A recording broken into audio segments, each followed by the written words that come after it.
नमस्कार विद्यार्थी मित्रांनो, पोस्ट ऑफिस जीडीएस भरती बघा, भारतीय डाक विभागात 44,228 वॅकन्सीज निघालेल्या आहेत. भरपूर विद्यार्थी मित्रांना भरपूर शंका आहेत. त्या शंकेचंच निरसन करण्यासाठी आपण आज हा व्हिडिओ बनवलेला आहे. तर व्हिडिओ बघा, शेवटपर्यंत बघा. व्हिडिओ आवडल्यास लाईक करा, चॅनल आपला सबस्क्राईब करून घ्या. बघा, पोस्ट ऑफिस जीडीएस भरती निघालेली आहे. ऑल इंडिया वॅकन्सीज आहेत, 44,228 वॅकन्सीज आहेत आणि त्यामध्ये जीडीएस ब्रांच पोस्ट मास्टर आणि GDS assistant branch post master अशा वॅकन्सीज आहेत आणि जीडीएस डाक सेवक अशा वॅकन्सीज आहेत. टोटल 44,228 वॅकन्सीज आहेत. बघा विद्यार्थी मित्रांनो, ह्याच्यासाठी शैक्षणिक पात्रता मागितलेली आहे. 10वी उत्तीर्ण पाहिजे तुम्ही. दुसरी गोष्ट, तुमच्याकडे संगणकाचं ज्ञान पाहिजे आणि तुम्हाला सायकल चालवता आली पाहिजे. म्हणजे ज्यांची 10वी पास आहे ते सुद्धा फॉर्म भरू शकतात, पण असं नाहीये की कुणीही फॉर्म भरू शकतं. बघा विद्यार्थी मित्रांनो, इथं समजून घेण्याची एक गोष्ट आहे की तुम्हाला 10वी मध्ये चांगली मार्क पाहिजे. यामध्ये परीक्षा नसते, तुमचं 10वीच्या मार्कवर मेरिट लागतं, पण तुम्हाला 10वी मध्ये चांगली पर्सेंटेज पाहिजे. बघा विद्यार्थी मित्रांनो, साधारण मी तुम्हाला सांगतो, जे ओपन कॅटेगरीमध्ये जे मुलं येतात त्यांना जर 90च्या वर मार्क असतील, 90, 91, 92च्या वर जर मार्क असतील तर त्यांनी बिनधास्त फॉर्म भरून घ्यायचा आहे. त्यांचं सिलेक्शन होऊन जाणार आहे. आणि राहिला पेमेंटचा विषय, ते तर मी तुम्हाला व्हिडिओच्या शेवट सांगणारच आहे की किती पेमेंट तुम्हाला इन हँड सॅलरी भेटते हे तुम्हाला मी डिटेलमध्ये सांगणार आहे. बघा, याची फॉर्म भरण्याची लास्ट तारीख आहे 5 ऑगस्ट आहे. त्यामध्ये त्यात ज्यांना पण 90च्या वर मार्क आहेत आणि एससी एसटी वाल्यांना थोडीशी सूट असते, महिलांना थोडीशी सूट असते, ज्यांना आपलं वाटतंय बसतंय अशांनी 5 ऑगस्टच्या आधी फॉर्म भरून घ्यायचे आहे.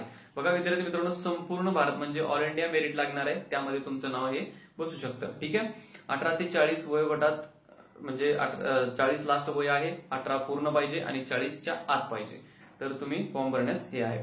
बघा, आता तुम्हाला सांगतो की जीडीएस मध्ये BPM yani branch post master साठी सॅलरी किती असते आणि त्याचं प्रमोशन कसं असतं, थोडक्यात हे तुम्हाला मी सांगतो. बघा, ब्रांच पोस्ट मास्टर साठी जर तुम्ही अप्लाय केलं तर तिथं तुम्हाला बेसिक 12,000 13,000 फॉर्म भरतानाच तुम्हाला तिथं दाखवते की तुमच्या वर्कनुसार तुम्हाला तिथं पेमेंट किती भेटू शकतं. त्यानुसार तुम्ही तिथं अप्लाय करायचं आहे आणि तुम्हाला समथिंग अलाउन्सेस भेटून एक 16 ते 17 पर्यंत तुमचं पेमेंट जाऊ शकतंय, जे ब्रांच पोस्ट मास्टरचं आहे ते. आणि असिस्टंट ब्रांच पोस्ट मास्टरचं पेमेंट कमीत कमी 14 ते 15,000 रुपये जाऊ शकतं. कारण 2,000 रुपयाचा लोकेशन वाईज फरक पडतोच. प्रत्येक लोकेशन वाईज 1,000-2,000 रुपयाचा फरक हा पडतोच. त्यानुसार तुम्ही ठरवायचं की कुठं फॉर्म भरायचा, कुठं नाही फॉर्म भरायचा. आणि सगळ्यात महत्वाची गोष्ट म्हणजे संगणकाचे ज्ञान, म्हणजे एमएसएडी किंवा टायपिंग दोन्हीमध्ये तुमचं कोणतंही असेल तरी तुम्हाला तिथं चालून घेत आहे. आणि बीपीएम ला काम काय असतं की तुमचं अकाउंट वगैरे सगळं इकडं तिकडं ते मेंटेन ठेवणं, तुमचे जे दररोजचे डाक येणार आहेत ते सगळे तपासणी करून सगळं व्यवस्थित असिस्टंट पोस्ट मास्टरकडे देणं आणि नंतर ते डाक सेवकडे जाणं, हे तुमचं काम असतंय. ठीक आहे. जास्त अजून जर काही शंका असतील तर तुम्ही कमेंट करू शकता. व्हिडिओ आवडल्यास लाईक करा, चॅनल आपला सबस्क्राईब करून घ्या. असेच नवीन नवीन व्हिडिओ आपण बनवतो आणि तुम्हाला कोणतीही शंका असू द्या पोस्ट ऑफिसच्या म्हणजे फॉर्म भरताना किंवा नंतरची तुम्हाला कोणती सॅलरी वाईज किंवा प्रमोशन वाईज. आणि प्रमोशन, थोडक्यात राहिलं प्रमोशन सांगण्याचं, तर प्रमोशन तुम्हाला 3 वर्षानंतर प्रमोशन भेटतं. ते पण डिपार्टमेंटली एक्झाम तुम्ही पास झाल्यानंतर, डिपार्टमेंटली 3 वर्षानंतर एक्झाम असते, ती पास झाल्यानंतर तुम्हाला पुढचं प्रमोशन तुम्ही मोठं घेऊ शकता. त्यानंतर तुम्हाला 40-45,000 रुपये पेमेंट होऊन जाते. हे सुद्धा तुम्हाला बीपीएमचं सुद्धा 29,000 पर्यंत लास्ट आहे. परत असिस्टंट सुद्धा त्या समथिंग इकडे तिकडे आसपास तिथंच जवळजवळ तेवढं पेमेंट तुम्हाला पडून जाते. ठीक आहे. तर विद्यार्थी मित्रांनो, काहीही नसण्यापेक्षा हा जॉब चांगला आहे. ज्यांना पण 10वी मध्ये जास्त मार्क आहे त्यांनी इतर कोणतीही उलाढाल न करता, कोणतीही परीक्षेची तयारी न करता हे फॉर्म भरून घ्यावे. आणि नंतर तुम्ही ह्याच्यामध्ये टाइम भेटतोच तुम्हाला. पार्ट टाइम तुम्ही समजू शकताय, पार्ट टाइम, आणि नंतर तुम्ही दुसरी करू शकताय, दुसरं म्हणजे जॉबसाठी अभ्यास करू शकताय.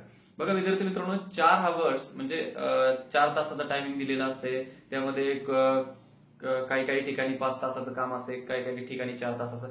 यामध्ये 1,000-2,000 रुपयाचा फरक राहतो. एवढी फक्त गोष्ट समजून घ्या. बघा, ओपन साठी 100 रुपये फी आहे ऍप्लिकेशनसाठी आणि महिलांसाठी फी नाहीये. बाकी एससी एसटी साठी तरी फी अजिबात नाहीये. तर विद्यार्थी मित्रांनो, बऱ्यापैकी ज्या लोकांना 10वी मध्ये जास्त मार्क आहे त्यांनी हे फॉर्म भरून घ्यायचे आहे. चला, व्हिडिओ आवडल्यास लाईक करा.